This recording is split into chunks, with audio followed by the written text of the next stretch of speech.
This. Welcome to Spiritist Conversations number 40. I think that's the number, right? We believe so. We believe so. A show where we sit down with friends, literally today, to talk about the world through an informal, unscripted, and unplugged way. And I am Dan. We have Flavio, we have Suzana, and we have our friend Edward here today, and we're going to introduce him in a little bit. But before we do that, we just want to go back a little bit to our origin story, because today, as you can see, if you're watching us, we are winging this, as we often do. But why are we doing that? I was going to say, what changed? So we always do it. But the reason why we're doing this is because we are in Atlanta, Georgia right now, where everything started exactly 7 years ago. The whole universe started 7 years ago? Our universe. Our universe? Our universe, or the universe of Spiritist Conversations, started here in Atlanta, Georgia, 7 years ago. What do we remember from that day? We were in a much better place than this. Yeah. We had a table. That is true. We had chairs. And now we're just winging it. Today, we don't have chairs or tables. We're Just couches and a chair for our friend Edward. And yeah, here we are. Into that room and start talking about something. Let's talk about spiritism, and then all of a sudden, why don't we make this a podcast? Yeah, Daniel There accosted was you no guys. podcast at No, the time, I'm no. sorry. No. Why don't we make it into a conversation? It's a conversation, Then we do yeah. Like, oh, the podcast came. Podcast was just starting back then, I think. No, I don't think so. And the reason why was because whenever we met at different conferences, we would end up chatting afterwards and have so much fun. That is true. So I decided to buy a microphone, which I had never really used before. We brought it, took it in the computer. We recorded our first episode because you guys couldn't run away from that room, I think. Yeah. I think I kind of like locked us in or something. You guys were so nice about it. And I also remember this. We recorded a whole hour of the thing only to find out that it did not record. It did not So we record. had to do everything again. Again, that I remember. That you remember? That I remember, yes. If you ever You listen remembered to every episode- word, I'm sure. if you ever listen to episode number 1, just let you know that the first pass was way better than the second pass that we did, which you only listened. Amateurs. I can't believe that. But what I think is really exciting and I'm thankful for, obviously I'm very thankful to making new friends along the way, like Edward today. We're going to introduce him in a little bit. But I'm also very thankful to Flavio and Suzana, who have agreed to embark on this crazy journey when we do this podcast that became later video. And it has had over 40,000 plays at this point in time, which is pretty cool. Almost 50,000, yeah? Yeah, I think so. You know, I got to look at the numbers, but clearly you can do that. You can see that we don't do a great job of promoting this thing or keeping track of how far we get, but we do have tons of fun. And so thank you, Flavio and Suzana, for agreeing to learn with me, to teach me, to share your perspectives on things. And it's been 7 years.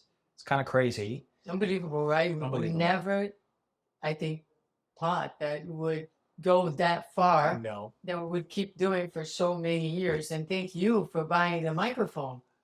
You know, funny enough, it was It made it all possible. yeah, and you know, had I known, I would have borrowed one of Flavio's microphones because I think he had the same microphone that I bought. Yep. Right. At one The point in Yeti, time. right? There's a Yeti, yeah. I think it was one of those. But anyways, the premise has not changed, and the idea is we sit down with friends, really, in an unplugged way, with no preconceived like speech or talk or points, and we just share with each other our perspectives on a particular topic. It's almost like having a conversation at a restaurant, or running each other on the middle of the street, grab a cup of coffee, and then ended up talking, right? Yeah, and that's why we call it Spiritist Conversations, because I don't know if you remember this, No, but people would sometimes after our sessions come back and say, hey, like, you know, from the audience, are you guys going to have the conversation again? Right? And so we're like, hold on a second. If they're asking where we're going to be, like, you know, maybe we record this. Maybe there's more people who actually want to listen to it, right? And we were very original with our name, as you can tell. yeah. The marketing department really was, you know, how it worked. MIA. Spiritist Conversations. Marketing department did not exist. Still doesn't exist, by the way. You had a low budget, sir. I mean, as you can see, if you're watching us, very low budget. But we know that's not what matters at the end of the day. It's really the opportunity to be together and engage with topics that could benefit from a spiritual perspective.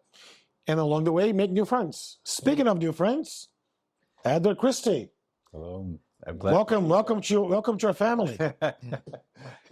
And we're here in Atlanta again for another conference. And today I had the pleasure of hearing Suzana and Flavio and Edward speak. And by the way, he's going to share that with you. But Edward is also a fantastic piano player and musician. And we had a lovely time and really harkened back to the beginning. But Edward, tell us a little bit about yourself and your background for folks who are watching and or listening to us. Well, how far do you want me to go back? Only since you were born. Since you were born. Trajectory, perhaps. Well, I met Sonia, my wife, and she was the one who introduced me to Spiritism, and I really took to it. And we've been studying together we've married 26 years now, so it's more like 28 years that I've been studying with her. And yeah, and we were lucky to find an English language Spiritist center in New York. And there are a number of them actually now. So that's been a great thing. And in New York, there are actually a number of them that are exclusively English speaking, which is really nice. There's a lot of outreach there, and people really dedicated. All I can say is I really took to the whole idea of Spiritism, and it's a topic of conversation in our house. We open up the books, we find things to talk about over breakfast coffee and things. So we keep it alive very, very much in the house. Wonderful. Which group are you part in New York? Right now, I'm a part of IESS, the Inner Enlightenment Spiritist Society. Mm-hmm. And yeah, we run the Joanna de Angelis study, which is a weekly study that we do there. So right now we're studying the Psychology of Gratitude book. Fantastic. And Yeah. It's a wonderful book. we've gone through the existential conflicts, and what was, I'm trying to remember the other one. It's so long ago now. Yeah, and the spirit Joanna de Angelis is an incredible spirit who has a wonderful books and teachings generally centered around psychology. Right. Eventually, we have in our plan to do an episode on her so that folks can have some context. But it's really deep work. Yes. And especially the psychology of gratitude, we had to learn a lot about Carl Jung and all of his ideas in order to really understand. Of course, we're all amateurs at it, which is good because the pressure isn't on for us to learn. So we all learn together, and yeah, it's been fun for that reason. Fun, maybe that's the wrong word. Rewarding, perhaps. Rewarding, I thank you. Right. And thanks for joining us, because we might need a little bit of that psychological insight to make sense of these difficult times that we live in. Mm-hmm. We were chatting beforehand, what should we talk about today? And I think episode 40 is about war, because we know that we have these challenges going on around the globe. Just a couple of days ago, we also have the situation with Hamas in the Gaza Strip and Israel, and everybody's really concerned about that, on top of the Ukraine and all the different things that are happening in Africa. So, we figured that we could probably name this, we'll figure it out, but maybe we name this one War Was What is it good for? Absolutely nothing.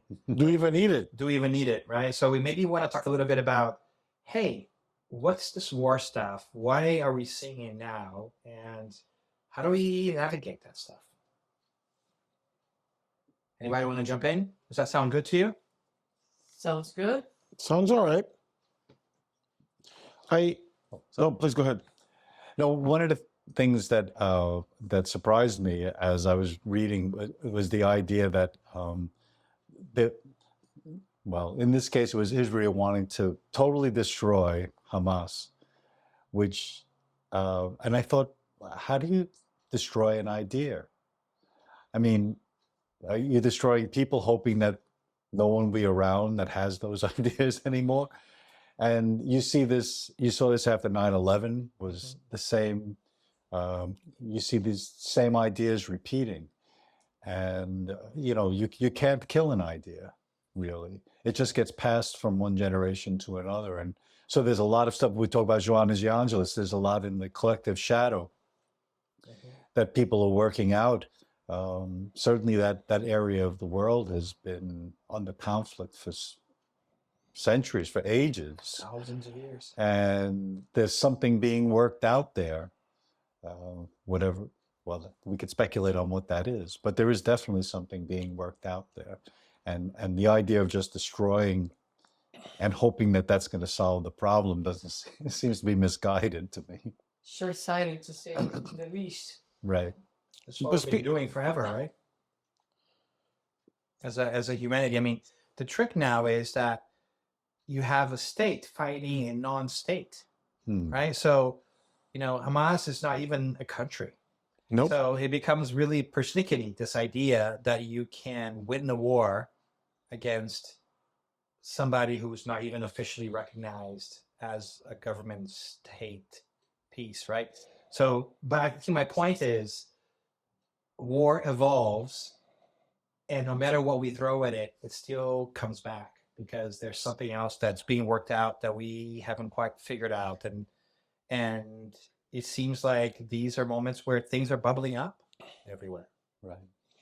Yeah, but I think if you look at do you guys think that we'll ever be able to understand what goes on for example, in that conflict in that location, that part of the world, or even between Russia and Ukraine, and we're so far removed from that, but all of a sudden, if you look at everybody, all of a sudden everybody became war, experts, Yeah. or Ukraine experts, or Russia experts, or why are we doing this as a society? Why is that happening? Yeah, and I think to your point, Flavio, we as spiritists, because we're talking about these more recent wars, but war has been going on, right? So I don't think our intent today is to zoom in into a war, but I think it's to recognize that the world has been in a state of war. There are many wars going on, sometimes wars that don't get as much time on TV. And I think recognize that the way we receive the news is always one narrow Bias, approach to things. And we have jumped into conclusions, and as you said, become experts and giving sentences and making judgments. And in ways, as we do that with the war and with anything and everything, the realization that we are not necessarily helping to change the state of things. Because every time that you are biased towards one side or another, I think you lose sight of empathy and seeing everyone as human beings. You use a very strong and important word, Suzana, empathy. Empathy only works if it's present on both sides. You cannot be empathetic only with one part of the world. You have to be empathetic with the entire world. How do we do that as spiritists? How do we get there? And I think there's also a distinction, right? I think that we can still say that specific actions, whatever they are, because we're not talking about specific actions, they might be perhaps not as right or wrong in others, right? I have 2 kids, for instance. I love both the same. And sometimes one of them beats the other one up, right? Or does something, and that's wrong. But doesn't mean that I am going to just focus on that action and say that's a bad kid. I think that what I really like about what you're saying, Suzana, is sure, regardless of who started it or who's at fault for that particular reason, there is an underlying tension and challenges that we have not been able to resolve. And whether you call that arrogance or, whatever it is that you want to do, you just say, like, we're going to go physical on this thing because I am not going to yield. I'm right. You're wrong. And I'm just going to go over you. Because I'm more powerful than you are. That's a very human thing, right? Mm-hmm. And we're going to let our fighting do the talking because we cannot agree. Or or maybe I just simply think that I don't even want to talk to you because I think I'm stronger. I'm just going to pummel you and do it, right? But that behavior I think is the challenging piece, right? Because earlier today we were having a conversation as well, and we were equating, and I think maybe we can pick that up, is that kind of thinking that we see out in the world, and we think it's like Ukraine and Russia and Palestine and Israel. Yes, that too. But that also happens in our homes, right? That also happens in our streets, in our neighbors. So we have this inability to figure things out that escalates, right? Either to a fist fight in your neighborhood, or slaps in your house, or hurtful words in your house, to missiles and airplanes in countries, and that is the difficult piece, right? Sometimes that we don't see that we're feeding this kind of thought process, and that we need to change that. How do we change that? What's the mechanism that's going to allow us to change that common thought? I have an idea. Go on. Imagine. Finally has an idea. Yeah. For once, You're gonna start playing devil's advocate all the time. if you follow us, you're going to see that I always play devil's advocate in some of the comments. But now let me just throw my first idea. And if you don't follow us, why not? Exactly. You're missing out. You're Hit that totally subscribe missing out. button on YouTube. Do the podcasting on whatever podcast. Just subscribe to your whatever podcast tool that you use, SoundCloud. We're available in every single form. But what I was going to say is, thanks to Spiritism, we have knowledge about reincarnation. So everything that we do, there's a consequence. Correct? Yeah. Will be, without making any predictions, but if those actions are causing harm on others, we're responsible for those actions. How are we going to fix those actions or repent and correct those actions in the future? So it's very likely that in this life, I'm born in one location of the world. In the next life, I may be born in a different place or different part of the world. But imagine if I am in conflict, or I was in conflict with that part of the world, then I'll be born in the next life. And regardless of whether you're born, right? Like the whole thing of like you started it's not an argument, right? It's a very juvenile thing. Right. Well, I beat Suzana up, but she started it, right? And like at what point does it also stop? Right? Who's gonna be the adult in the room and say, yeah, what you did wasn't great, but I'm not gonna come back and pummel you. And I think that this is very, I want folks to hear that I get that it's very hard for us to understand that at a national level, right? Because there's pride and there is fear, safety, and all those things come into place. But at some point in time, as a race, right, as humanity, we've got to figure it out. For me, Flavio, I agree with you. I think that reincarnation is the thing that at least helps me figure things out a little bit. Because if we don't solve this now, we're going to have to come back and do Exactly. it. And I think I got a hunch that we've been doing this for a couple of centuries, right? So one part we're in this part of the conflict, another part we're in that part of the conflict, or in this life from here, that life from there. So why do I make sense of it? How do I make sense of it? So we have to, and this is an incredible opportunity for us who consider ourselves Christians, right? To ask, what is it that we have learned from the gospel, from the way Jesus acted while he was with us, that we can take home and we can put into practice. So it's just very incredible and challenging that he came to take love to another level when he invited us to love our enemies. And in the gospel is very clear because it says it doesn't mean you're going to bring the enemy into To your your house. home, Yeah. but it means that you are not going, you're going to refrain yourself from harming the From enemy, retaliation. from retaliation. And so how can we point fingers and blame and accuse governments and countries when, going back to what Dan said, in our own homes, in our daily lives, we continue to embrace the law, the old law of an eye for an eye, right? So it is exactly, we are being invited to be so disgusted by the current situation that it's almost like the life is telling us, hey, can you realize that this way of living where we are nurturing and feeding hate will just lead to the destruction of everyone? It's not bringing any good. So we are actually invited to grow up, to leave those teenagers' years, and to understand that we need, at some point, one side needs to rise above, needs to introduce something different. We are being invited to be the end of this vicious cycle of hatred, of retaliation, of an eye for an eye. And this invitation has been over there for us for over 2,000 years. And again, I think we need to take individual responsibility for Yes. what is happening in the world. See, the thing is that it's not a Palestinian or Israeli or Russian or Ukraine. It's everyone's problem. It's everyone's business. And we need to take personal responsibility for what is happening by, making a difference in our day-to-day lives. Yes, because we seem to He's forget this. enlightened right now. Yes, look, I'm getting the light. The you feel sun. it? Are you praying over there? I'm getting the light. Yes.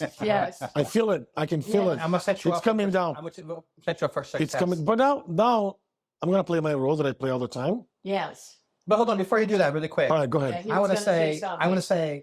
yes to all she said, and I think the point is, we fantasize this idea that countries fight countries, right? But it's really people, Yeah. right? That it's somebody with a certain mentality and a mindset that came to power within that country or a group of people, and they have carried out their personal way Agendas. of dealing with the world into the national level, and because they have that platform, they took that action. So I think that we feel like these are complex things, but it's people deciding to have wars on behalf of their countries with other people. So if we can work on people, and I'm going to be a little bit jaded here and say, the people who are in power right now, we're not fixing those people. It's not going to happen. But can we work on our kids? Can we work on ourselves so that we know how to deal with conflict? We are more accepting so that we can figure our stuff out before we get into levels of power, right? Where we are just repeating the cycle that we see now. I think even before dealing with conflict, I think what we can do as parents is teaching our kids to look at the differences, embrace those differences, and not look at those differences from a manichaeism, a perspective that if it's not like me, therefore it must be wrong. Because there's so many differences out there in the world that if we embrace inclusion since early ages, there's so many pictures I've seen. One that really touched me a lot was a picture of two kids, two boys, one Palestinian, one Israeli. You can see from their heads hugging each other. Their back. You can only see their backs. Because kids, they don't have an issue with each other. And that's learned behavior, right? It's a learned behavior. Hatred It's a is learned thought. behavior. It's a Yeah. thought behavior, learned behavior that happens afterwards. But if we teach our kids to be strong, to embrace differences, right? To go out there and help each other, hopefully the future of our world will be a different place. Yeah, but that requires for the parents to have that awareness, because there's a saying, how you do anything is how you do everything.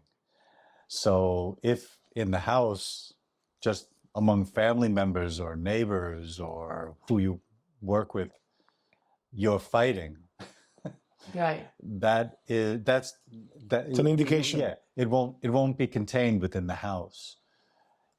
It will leak out to everything. And that brings the topic of the importance of family Yes. as a primary cell of society, where we need to, because we're always seeking for short-term solution, but when it comes to that, I think there's only long-term solution, and long-term solution is the education of the soul. Right. Is the introduction of the concepts of the gospel, of the concepts of immortality. So we really have to alphabetize our humanity here on this planet. We have to again, ourselves as adults, our children, the more that we can become true immortalists, in other Yes. words, bring immortality to anything and everything that we do, that's a long-term solution. Because when we are truly on the immortalist paradigm, Things Yeah. change. things change, right? Like, because war makes sense from a materialist perspective, right? Because I go over there and I kill you, and I think it's over. Yeah. Right? From a materialistic perspective, I think I won and I solved the problem. Little do we know. Little do we know, or actually, lot do we know, right? Nowadays, well, after 160 years, for instance, of Spiritism, where we have been learning about mediumship and the interchange between worlds, which has always taken place. But with the medium's book, we got more of like a treatise that's more democratic. Anybody can learn about mediumship if they want to. From that, we know that we go on. I think it's very important at this point. And if you go on, if I go on, when I kill you, our troubles are not over. Right? So are you suggesting we have the intelligence to create, weapons and all those things? We have the emotional intelligence to control our actions, but are we missing a spiritual intelligence? Well, I would say I think that's a beautiful distinction you make, but I might like, I don't know, the jury is out on this, the emotional intelligence. I don't think we can control our actions. Maybe emotional intelligence are not there yet. Yeah. But I mean, if we take this to the next level, in a way that, hey, you can kill your enemy now, but maybe next you're gonna go back as the enemy. Oh yeah, but and the thing that's my point is, would we behave this way if I knew, like, I'm gonna pick on poor Edward? Like, if I go and kill Edward, right? But would I do that if I knew that once his physical body's dead, he may come after me in the spiritual world, or he may reincarnate? Like, would I think twice? Is that a strong enough reason for me to start to double think and say, you know what, this whole killing thing, it is not It ain't gonna work. to this problem, because I might kill you now, but then you can come back and, kind of try to kill me next time, or try to harm me from the other side, kind of thing, right? We know this happens, topic for another conversation. But I wonder if that is enough. And that's the beginning of, you know what, I think it's the beginning. we can't do this because it never ends. It never ends. It never ends. Yeah, I think it's the beginning. Then awareness of the spiritual, beings that we are. We're not physical beings with a spirit. We're spiritual beings in a body, in a physical body. Right. That means I'm in this body right now. In the next life, I'm in a different body, or even in between lives that I have no physical body per se. I'm still in contact with you, and anybody else. Yeah, exactly. There's still the connections, emotional connections, affinity, and whatnot. So killing is not the solution. War is never the solution. Well, as Daniel says, that is the lowest level. What you're suggesting, I'm going to suffer in the end. So what you're doing is operating from fear, which is something. It's the beginning of something, right? It's the lowest level. The highest would be love.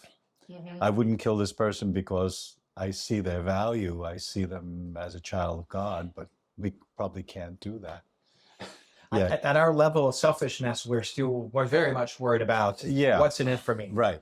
And the thou shalt not kill, right, is the beginning, because thou shalt get in trouble, Right. is the beginning Yep. of, if you're not here yet, all the way to the top, if you don't have that empathy yet, you've got to start at the lowest level. Right. And I think what Suzana said was reminding me, because we're both talking about family, and being a parent is a mission. Our mission, for most of us certainly here, is not to resolve the issue in the Ukraine or in the Gaza Strip or anything like that. Our mission is, as parents, and to teach our children. Different way. Yes. So we can make our focus. We can have an opinion about what goes on in the world, and forget what we're really meant to do here, to resolve, to fulfill our mission as a parent. Well, now that we solved the world's problems, We just did. I just want to, before coming to the final solution, go on what you were saying and bring one more aspect, because I do think that the understanding that, not only life does not end, but all the repercussions that come with healing or suicide and things like that, operating from a place of fear and understanding. I think there's more. And like you're saying, love, right? I think that we have to really commit ourselves to learn to love. And learn to love, by that I mean that we are still loving the ones who think Are like us. exactly Or like just us. like us. Yeah. And so I like the idea of respect being love with worth, associated with worth. In other words, you think differently than me. We may not agree, but the fact that you think differently or perhaps you behave differently does not diminish you. You remain someone who is worthy, worthy of belonging, worthy of love, of recognition, of being seen, right? So a lot of times we'll say to someone, oh yeah, I respect you. But deep inside, the feeling is, well, but But yeah, no, you, go ahead. yeah, But you don't know any better, and I'm better than you. Right. That Oh, yeah. feeling. So, Yeah. that is something very basic, because the consequences, the way that this unfolds is when people feel that they are not valued as human beings, a lot of times what triggers and generates aggression and hostility is shame. People feel deeply humiliated, and that is a lot of times what's going to bring that anger, destructive anger, because they cannot bear the feeling of being so diminished. Oppressed. You So I think that here lies the incredible spiritual work challenge ahead of us as humanity, to really invest. And again, going back, this starts within our homes, because a lot of times education is done through humiliation. Right. Our kids are humiliated in the way we speak to them, in the way we address them. So it's just it feels a little bit overwhelming right now as I'm speaking. It does. Help me out. It does, right? And I would say even before shame, I think there's tons of flavorings from insecurity, right? Because we are all insecure. We're all like not completely sure of our abilities and our worth in the world. We all have our moments where we hesitate, we question, we wonder if we're enough, we're doing the right thing, right? And then when the other, who may be distant from us, comes and for their own reasons tries to assert their knowledge because they want to feel good about themselves and they don't know how to do it other than putting somebody else down, right? Because then they feel like they're actually not bad, they're okay, right? Then it all starts and shame kicks in and all that kind of stuff. But, I also want to acknowledge that we are going to have those feelings sometimes and those thoughts, and I'm going to judge you, right? And say, you know what? I know better than you, kind of thing. But in that moment, have the decency to swallow it up, right? And be a good human being and say, I'm thinking about that, but I'm not going to act on that. Right. Until we get to a point where I can work on no longer having those feelings. Sure. But it's like, we're going to have those feelings, but at the very least, from a social perspective, we got to make sure that we're not acting on those feelings, right? Because I think that we're still far away from being in a place where we truly have the empathy that we talked about, that you were mentioning. That is true. Right? That is so true. But I think that the shame piece, like you say, is really important, because we also have to ask ourselves, why should I be shameful about this, right? Why does it matter what other people think? So there's all things that we can unpack from the piece. But there's a lot of stuff, like there's a lot of outer work to be done, but there's a lot of inner work. There you go. Right? More today. I actually saw a quote from your wife, Nicole, if you're watching us, hello, that she wrote on social media, we cannot compete because I want you to succeed. Yeah. The moment we want everybody to succeed, not only ourselves, I think it's the start of the change. A rising tide lifts all boats, right? Yeah. It's a win-win situation, which goes to the scarcity thing that you're talking about earlier today, Suzana. We have this idea that there's only a limited amount of goodness or whatever it is out there, and then we've got to fight with each other for that. But the truth is, we can always be creating more things. So there is a point where maybe when we go back to the immortality of the soul, when we realize that we're more connected than we imagine, we stop seeing each other as competitors, and we really see, hey, today you lift me up. Tomorrow I'll lift you I'll up, lift you up. and vice versa. Right? Right? Yeah. Amen to that. It's tough because we're a little heavy. So if you want to lift us up, maybe two of you. Take us some muscles. But here's the interesting thing, right? So now that we solved the world's problems almost, like what is war good for? Because I think in the divine planning of the world, you can kind of say, you know what? This war is a failure, is a problem. Yes, all of that. Right? These are choices that were made and they're helpful. But is there something that we can learn from war? Oh, sure. Yeah. I mean, war, to me, it's a clear indication that there's something been bubbling inside of us for a long time. Because people would never give in to something. I really, truly believe that. Maybe I'm too optimistic about human nature, but I can't imagine that people would be willing to destroy without something that's going on inside. So people push down, push down, push down, push down, and eventually that surfaces some way. So if it comes to that point, if it's really a war, that's the time to look inside and say, how did it come to this? That's a good point. Like nobody wakes up and says, you know, I had a wonderful day yesterday. I'm not going to go to war today. Yeah. Right? I just wanted to kill a bunch of people. We're going to beat up today, right? Like, so I think you got a really great point. But there are some societal benefits There are. sometimes with war. For example, There's books penicillin. about it. Mhm. penicillin was invented after the Second World War, Yes. right? So there are a few things. But the question that I have is, would they justify all the atrocities that happen from wars? They may not, but given that these atrocities have happened and we cannot change them, Can't go back. what can we do, right? And I think that we read in the wonderful and wise answer by the spirits to that question of war in the spirits book, that war helps us. I think I'm going to just paraphrase, but he helps us be aware that things are not okay and realize Right. that we need to go forward faster Mhm. than we were before. Listen, we are moving forward as a planet, as a society. We can say that, right? I truly believe this, but we got to move a little bit faster, right? Because we're not making the progress that we give ourselves credit for. There's a lot to change. I think we've made, and we're still making a lot of technological progress everywhere. The area that we're not making a lot of progress is when it comes to ethics and morals and those things. But the I think we're application still of that knowledge. on the application of the knowledge. Yeah. So, which is great that we have all these inventions that are enabling us to, for example, sit here and have a conversation and that being broadcasted up, tomorrow with the entire world, which is awesome. But what are some of the things that we can leverage the technology to make not only us better, but humanity better overall?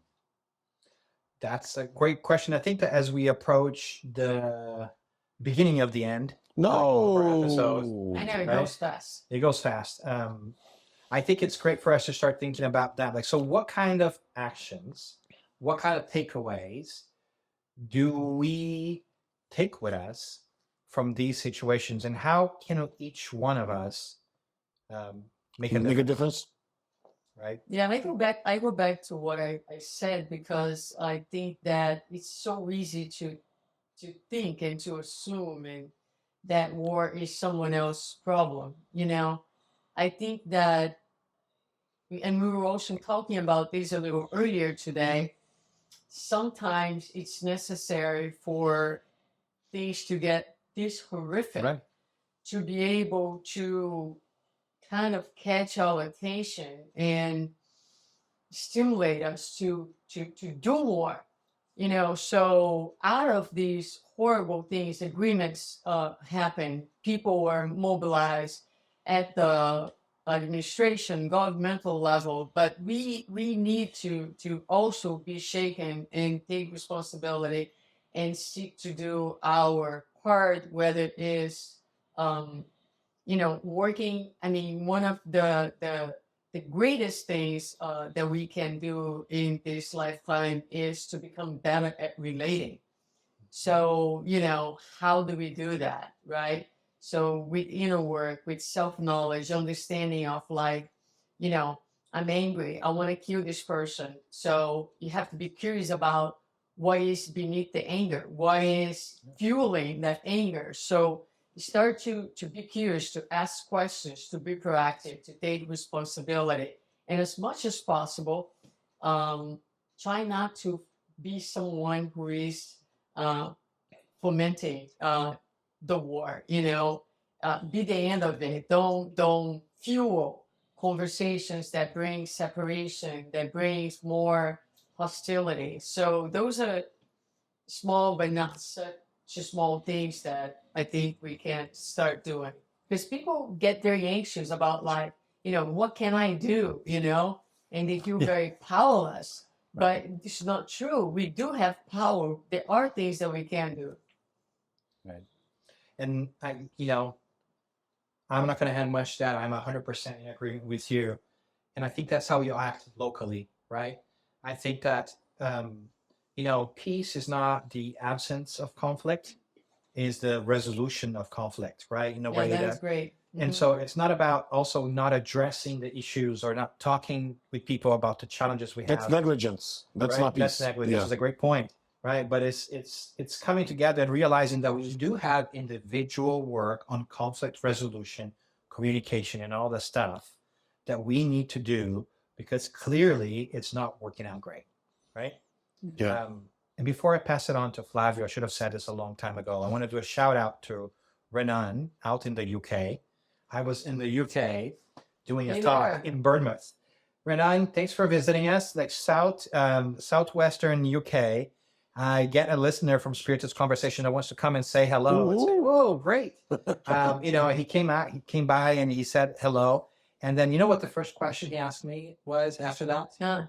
Is Flavio really always that loud? And I said, yes.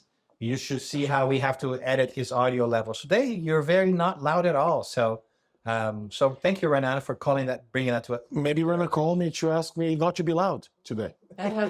So Renan, big shout out to you. Thanks for listening and watching us. We have 1 follower. Yay!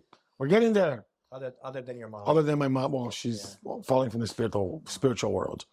But I like to say that for us parents, we have to make sure that we are properly educating our kids, as I said before, to embrace diversity. Because if we don't do that, they'll never end. There's a small conflict at home, maybe in our neighborhoods, maybe a bullying in school because somebody else is different in school than we are. If we don't do that, if we don't start in our bases, in our homes, the world's not going to change. Yeah, we cannot change what's happening in the Middle East right now or what's happening, in Ukraine and Russia. We're far too removed from that, but we have to start changing ourselves. When we look, for example, at situations that sometimes are tainting towards one side versus another, let's take a step. Hang on. Let's look at this from a both sides perspective. Try to find, information that really can compare notes on both sides. Because war, nobody wins. You may believe you win, but you also lose. And no one's So right. nobody's right. Yeah. That's another point, right? Nobody's ever right because doing something wrong, right? Something wrong is not to you. Does not give you the right to do something wrong to somebody else, right? Okay. 2 wrongs. I guess what I'm trying to say is 2 wrongs doesn't make a right. So that's what I like to call out. And to follow on what you're saying, and also what Suzana was saying, being curious and being open, we have a lot of opinions. I mean, we have an opinion about everything, really. And it's about having opinions. yeah, right. Well, And those opinions are really a way of shutting down curiosity, because I think this is the way this side should win in the war, or these people are right and those people are wrong, and really not knowing about that really shuts us down from learning about ourselves, and also from remaining curious. And that's maybe a great place to end our conversation there. But before we do that, Edward, thanks for joining us. Thank you. It's your first time with us. We Yes. love having you. We appreciate your thoughtfulness, your great energy you bring to all conversations, even though we don't always record them. And for the beautiful music and art that you come, and the thoughtful, intentional thinking that you often do when it comes to religion, things in general. So with that in mind, tell us a little bit about where folks can find you if they want to know more about you, because I'm Fine. sure you're going to love the attention. Find me. All of our thousands of followers are gonna go after you now. I don't know. I'm not on any social media, so I wouldn't know how. Okay. contact you. Contact them. Okay. Let us know. We can get through Edward. Yes. They'll figure out where I am. You'll figure out where I am. Thanks for being with us. Thank you for inviting And me. thank you, Flavio and Suzana, for a wonderful 7 years of impromptu, infrequent, Yeah. but Unscripted. scripted and Off the cuff. It's delightful working learning, out. right? It's working out. Listen, we have no plans for world domination. We are not trying to crank out stuff on a schedule because it doesn't always happen that way. These are meant to be real conversations for important topics. And if you did like, and you want to be part of our conversation, you can follow us on YouTube. You can follow, listen to as a podcast on whatever podcast platform you like best when you're driving, when you are walking the dog or what have you. And of course, you can follow us on social media as well. We just want to thank you for being there. And if you want to know more about different things that we do, connect with us. Again, thanks for being here. We also want to give a shout out to our friend Marcelo today. Yeah. Yeah, Marcelo. who we basically co-opted to last minute to help us figure this thing out. So thank you so very much, sir, for being with us and helping behind the scenes figure things out. Thanks, everybody. This has been a Spiritist Institute production. We hope that you've enjoyed it. Check us out, and we hope to see you in the next conversation. And thank you to our sponsors. Yeah. Bye now. Whenever they come.